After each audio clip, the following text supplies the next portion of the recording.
Welcome to the Hastings Shadmary Show. I'm Andee Hastings. And I'm Mallie Shadmary. Together, we own Hastings Shadmary, an Atlanta-based law firm specializing in family law. This is a space where we talk all things family law and all topics that touch the area of family law, from divorce to custody to self-growth, personal empowerment, and more. We bring you the truth, from our wolf pack to yours.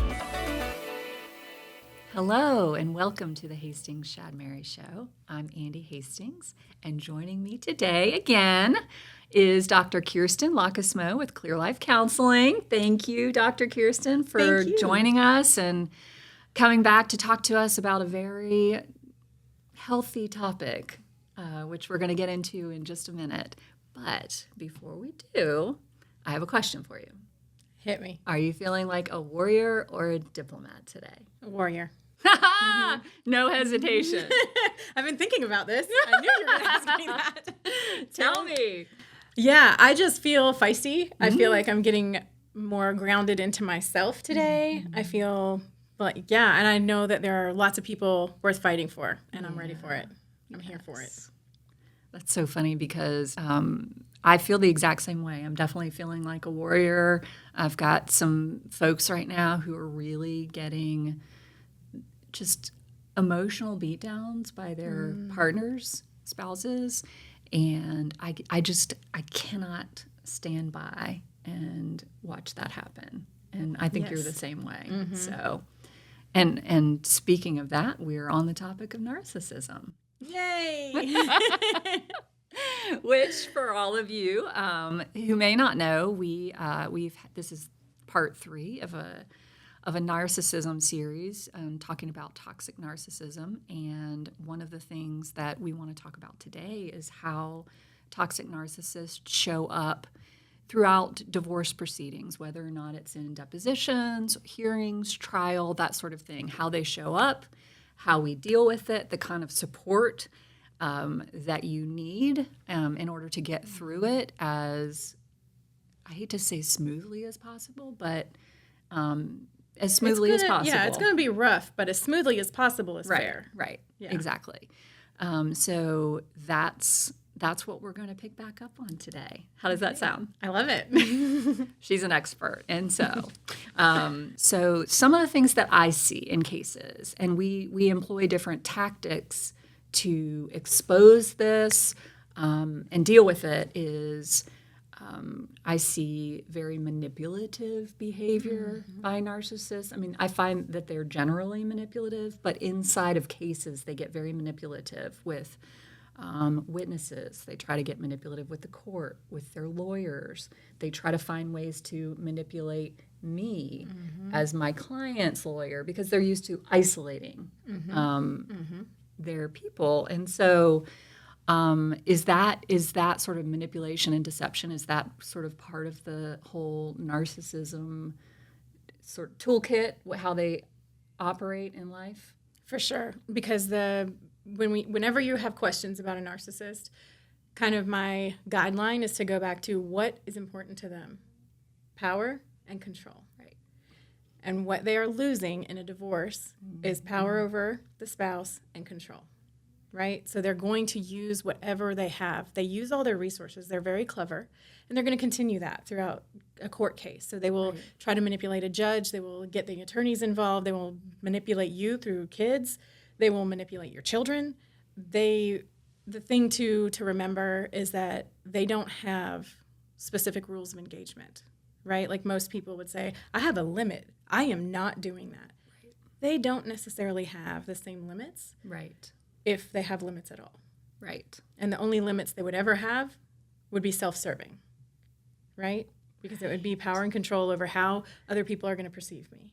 So speaking of that and how people perceive you, some of the things that I see, and, again, I'm not the expert. Dr. Kyrstin is the expert, but... And don't forget it. Don't forget it. I never forget it. So some of the things that I see, these behaviors, I see them, they'll show up as, they'll present themselves as the victim. Oh, gosh, yes. And they gaslight. So it's like there's an alternate reality. They just create this new set of facts. And then when you protest They make you seem like you're crazy, which we've talked about. They project. Yep. What is projection? A simple example of projection would be that I put something on Andee that I'm actually thinking or feeling, right? So I might say, you seem anxious today. And then you'd be like, no, that's not, I don't feel that way. But I would keep putting that on her until she probably does feel anxious or at least mad at me. Right. But it's going to do something. But it's really kind of a confession of how I'm feeling as I'm putting that on her, right? And so some people do that even if they are not a narcissist. It's a bad behavior. It's not healthy. It's something that can be corrected. But a narcissist will do it often because that's part of their tactic to be able to gaslight you. Right. Is to just keep saying something over and over. They rewrite history a lot. So they'll take like a little tiny granule of an event that is real, that happened, and then they'll manipulate all the other facts around it. Yes. Exactly. Ringing some bells. Yeah. Yes. Well, so one way that I see this show up a lot, and it sort of melds projection and gaslighting together. And what we see, how these people show up, is there's a narrative that people will employ in divorce cases. And sometimes it's true, and sometimes it's a toxic narcissist who is perpetuating basically an alternate reality. Yeah. And so a lot, and I've seen this in several instances recently where the toxic narcissist will accuse the other side of being hyper-controlling and emotionally and psychologically abusive. And so then what ends up happening, we see in the case, is the person who is not engaging in that behavior is being accused of that behavior. And so then they try to start putting up boundaries, which can look like attempts at control. And it's highly manipulative. And it's very tricky to navigate when we're in cases, especially if we're in a hearing or if we've got a guardian ad litem involved and they're just coming in for this moment in time. It's like they spin a narrative, and then we have to very carefully navigate educating everyone on what's really happening, but also not falling into the trap of perpetuating the story. So what are your thoughts about that when, we're trying to take people through these situations? What are some things that they can do in those moments to try to not perpetuate that alternate reality that a narcissist projects? That's a great question. And there's no one size fits all answer, I don't think, right? But I think what I would say is stay in communication with your own counselor or coach. Also stay in communication with your attorney, because your attorney is going to know the ins and outs of your case and how to prove things or disprove them, or who the judge is, what they're about, how they kind of rule on cases. That's stuff that a regular counselor is not really going to understand, myself included, unless I've had experience with that judge before or multiple times. But your attorney is really the one to lean on for that.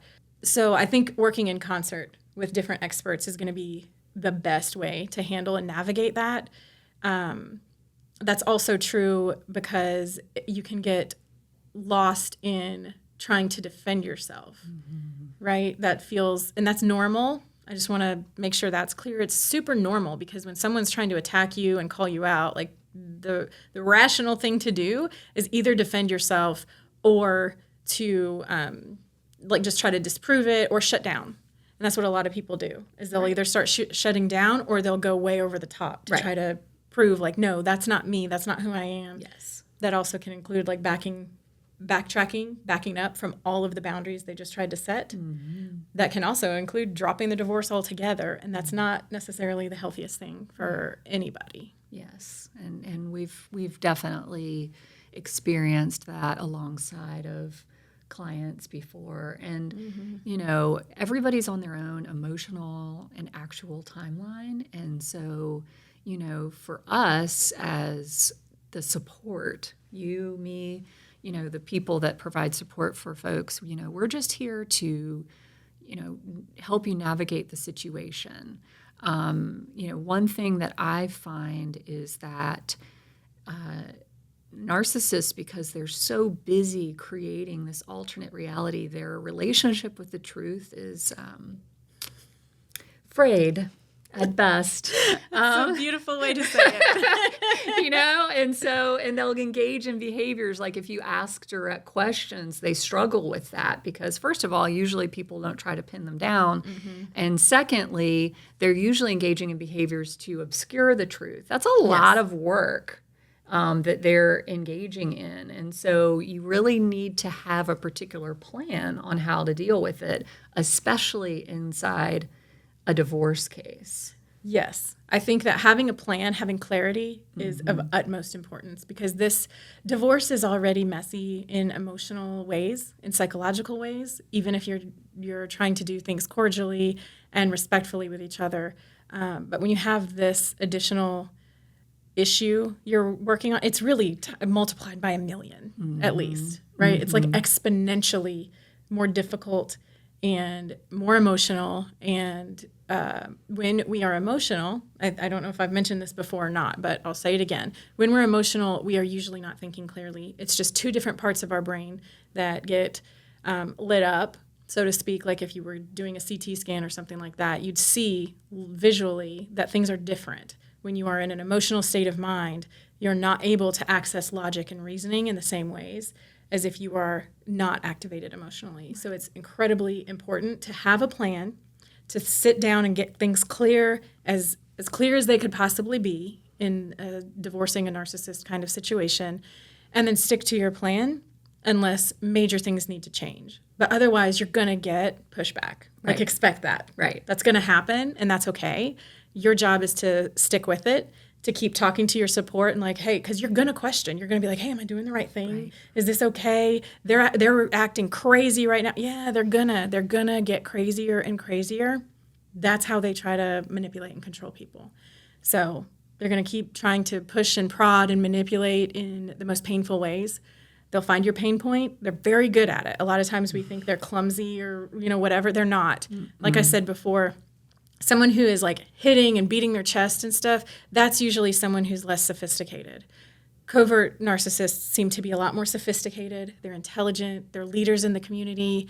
They have good reputations elsewhere. That can be an additional kind of mind fuck for anybody who's married to them. Is like, who am I even married to? Who's going to believe me that this all happened? So having that support to be able to come back and be like, they're pushing back on this. Yeah, they are. They're going to. And your attorney and your counselor and whoever else is in your corner being like, no, you're doing the right thing. Yeah. And trusting them because they will tell you if you need to do something different.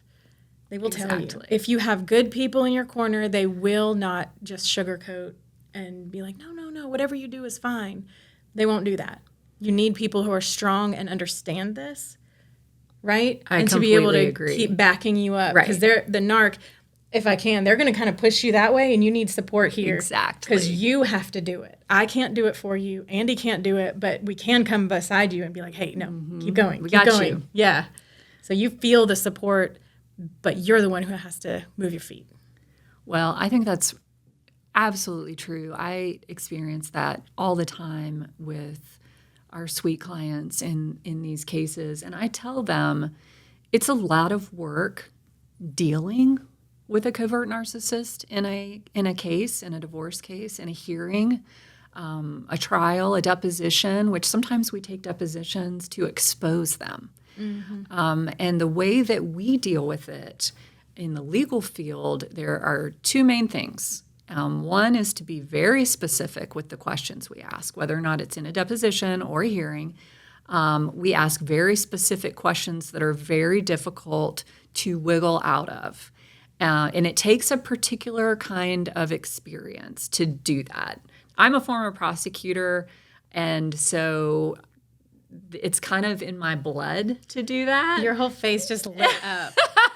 Yes. So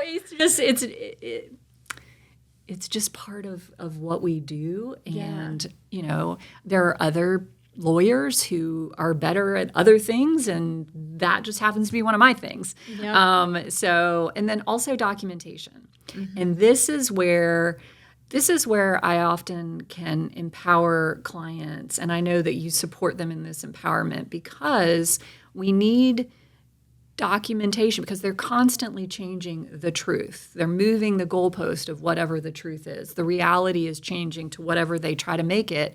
And so it's very important to document the things that happen so that we can combat these lies that they tell. And in doing that, it helps our clients get more confidence about they're actually doing something. They feel like they're taking some action rather than being constantly under attack. Let's be real, you're still under attack. But you feel more in control. Right. And you're doing something to help yourself get out of it. So, maintaining the documentation, there's lots of different ways that we advise clients to do that. It really depends on, the particular case. It's not unusual. I have certain cases where I have clients who have to record every single interaction they have with their spouse, because if they don't, it will just be this basket of lies, and it's going to constantly be a he said, she said. And so it's just a matter of, you know what? It's not a he said, she said. We've got the truth, documenting it in writing with people. I tell clients sometimes you're narrating what's going on because you're living it. So it's obvious to you what people are saying, what they're doing, how they're acting, how they're looking at you. But that doesn't come through necessarily unless you document it. Right. And so, to me, those are two of the biggest ways that we deal with narcissists inside divorce cases in just a very general sort of way. Obviously, there's lots of details within that. And one of the other things that we really like to do is we like to have support, therapeutic counseling support for our clients, because, I obviously know enough to be dangerous. I know what to do in a courtroom, but I want somebody who can also be another pillar of support with my clients to help them just navigate the emotional battlefield. And I think it's the most effective when we can work together to support our clients.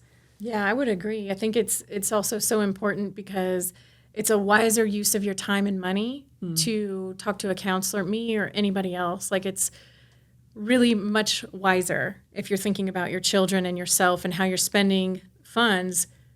It is wiser to spend it on that kind of emotional support than someone who's an expert in that. And someone who I would obviously recommend is an expert in narcissism versus whatever your hourly rate is. I shudder to think, but you are here to pick your brain legally and in that aspect and find support that way. So understanding the roles people play in your support system is also key. It is. I completely agree with that. So as we're walking folks through this process, one of the places that I tell people to start is we've got to start with kind of anticipating the behaviors, which is exactly what we're talking about now. Yes. We understand it. It's sometimes a lot harder when you're living it to know, but really I feel like, and I want you to tell me if I'm right about this because you're the expert, is, you can anticipate it. You've been living it. You know that the kind of lies that they're going to tell. You know the things that matter to them. And when you're dealing with a narcissist, one thing that is so important is figure out what matters the most to them. Yes. Because then we can sort of work the whole case around that. Not that we're trying to just give them what they want, but it may be that what they want and what you want are so different, and you can make them feel like they're winning and getting what they want. And in so doing, you're taking what you want, and they're none the wiser because they think it's all their idea. Yeah. I think that people underestimate themselves and their abilities to anticipate what they're going to do. They do, and it's scientific, right? Because again, when we're talking about the two sides of the brain getting lit up, that right hemisphere is on fire most of the time when you are actively in the relationship with a narcissist, and that's what they want. Because when we are emotionally activated, we are not as clear thinking, so we are not as stable, right? And that doesn't mean like legally you're not stable. It just means you're not as stable. You're not able to think clearly on your toes. You're not able to take the time, step back and look at this for what it is. And that's what counseling can provide. And that's what I think meeting with an attorney and working with your attorney can also provide is, no, these people like Andee and I, we aren't in it. We aren't emotionally activated, so we can see it for what it is and help you. If you trust the person you're working with, they will be able to say, hey, just try this, try that, and then you'll see how it works. You'll see what it is. And that's what I have found to be true is just teaching somebody, this is what you need to look out for. If I'm wrong and they're not a narcissist, then you won't see it. But I'm not wrong, and they are, and you'll see it. Right? And then they're not clever. Narcs are not clever. I've said that before. I'll say it till I die. They're not smarter than you. They're not more clever than you. They chose you because you are also smart and clever, right? They are predators, and they chose you because you have a lot to offer. So you have to remember, who were you before you got in this relationship? Mm-hmm.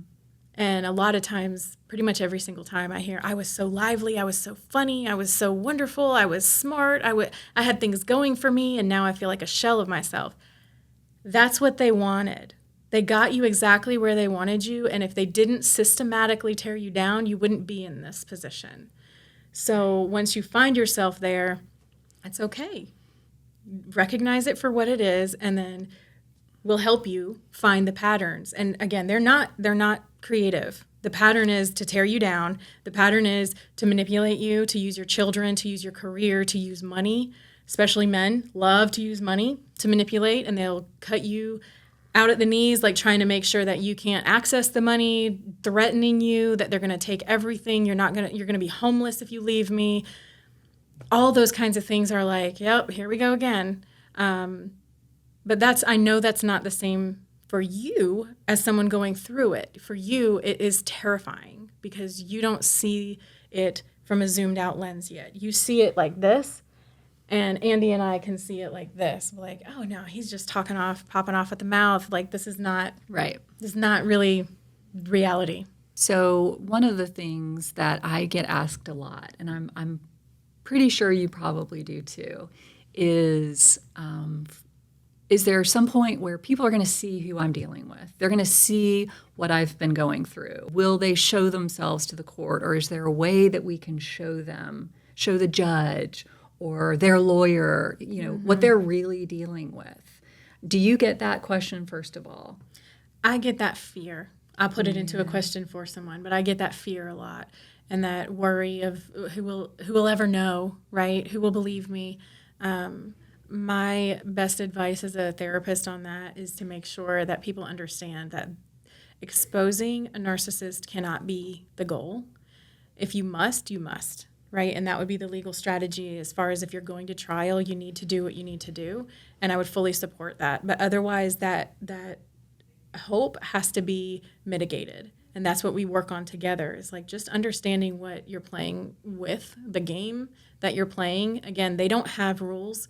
So they may show up and lie directly about you or what you've done. They may project that stuff onto you, like we talked about earlier, that you're the one who's lying and controlling and abusive, and then all of a sudden you're on the defense. And how do you kind of prove you're not? So you have to be careful to prove that they are. They are the ones doing that. I wouldn't encourage anyone to go to trial unless they absolutely have to, because you just don't know what is going on in the judge's life or how they're going to be. And I don't mean that to like drag judges, but it's really important to understand that this is your entire life and your children's entire life, but it's just an afternoon for them. And that can be really hurtful to hear that, but that's the reality, is it's just a series of court hearings for them. They don't go home and necessarily, you can't count on that anyway. You can't count on the judge going home and thinking about your case some more, or really trying to put in a lot of mental effort to figure out what's going on, if that makes sense. Do you find that to be true as well? I do. It definitely depends. And I agree with you. I think any professional will tell you that to the extent that you can resolve your case without having to go to trial, it's better because you've taken control of the outcome. And whenever you relinquish control to a perfect stranger or strangers as a judge or jurors, then you are really in a grab bag of what the result might be. I also will balance that with saying that a lot of times when you're dealing with toxic narcissists, you don't have a choice. Yeah. You either have to give them what they want or you have to fight to the end, which means a trial. And unfortunately, giving them what they want never really satisfies them because once you do that, they just keep moving the goalposts. So for me, the way that I deal with it from the legal perspective in court is with charts and graphs and facts and evidence with which to destroy you. And so, I just come in a very kind of surgical way, and I can't promise that the judge is going to understand that they're a toxic narcissist, but my goal is for the judge to see the behaviors that lend themselves to poor co-parenting. Somebody who should not be a primary parent, if that's what they're seeking, which often they do to scare you. All of those things. And, when you start to expose them and you start to ask them direct questions too, because what I find in court is that when you really start to come at somebody with questions, that's when their facade falls apart because they've spent so much energy figuring out how to project stuff on you, they haven't really thought through the holes in their own narrative. And so you definitely, if you're dealing with somebody that is like this, you definitely want to have an attorney, whether or not it's us, who is skilled in this because, it's a very complex type of litigation when you're dealing with this kind of person. And it takes a lot of strategic thinking at all times. And so, there's a lot of lawyers out there who practice it's amicable divorce, or that's just a word that people use. And there's nothing wrong with that. It's really good. I love to have an amicable divorce. I love to facilitate that.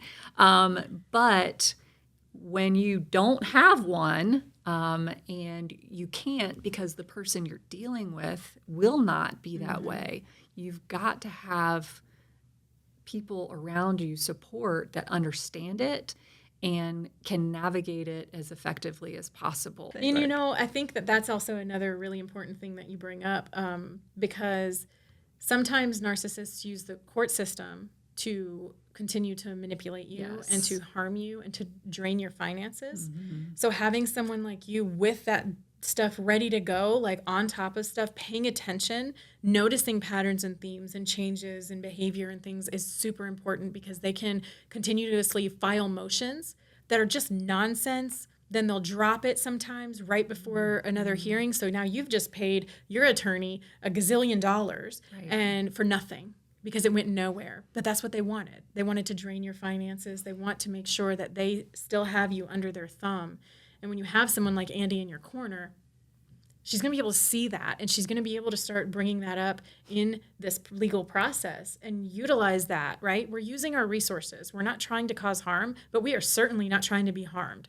So it's important for Andee to be in your corner to be able to say, I know exactly what this is, and utilize your resources to the best of everyone's ability, right? And to make sure you're filing counter motions and whatever it is that needs to happen, Andee knows that and can see what's happening, whereas another attorney who doesn't have experience with narcissists will not be able to have the same strategies and protect you in the same ways. Right. And honestly, with covert narcissists or narcissists at all, you need experts. You must find experts, whether it's me, Andee, or anyone else. They need to be an expert, and you need to have enough relationship to trust that they know what they're talking about. And they have to actually know what they're talking about because this is a specialized area. This is not just a regular divorce. Well, Dr. K, I I know you don't like when I call you that. Oh, I don't mind at all. I don't mind. You can call me anything as long as you call me. Okay. Well, I just want to thank you, Dr. Kyrstin, for being here today with me to talk about this topic. I have a feeling we're going to keep coming back for more. And believe I'm it or not, there's for it. more. Yeah, there's a lot there's more. so much more. But before we go, I want to talk just really quickly about a new endeavor that you have started to help people dealing with exactly this issue. Do you want to tell them? Thank you. I would love to. I'm very excited.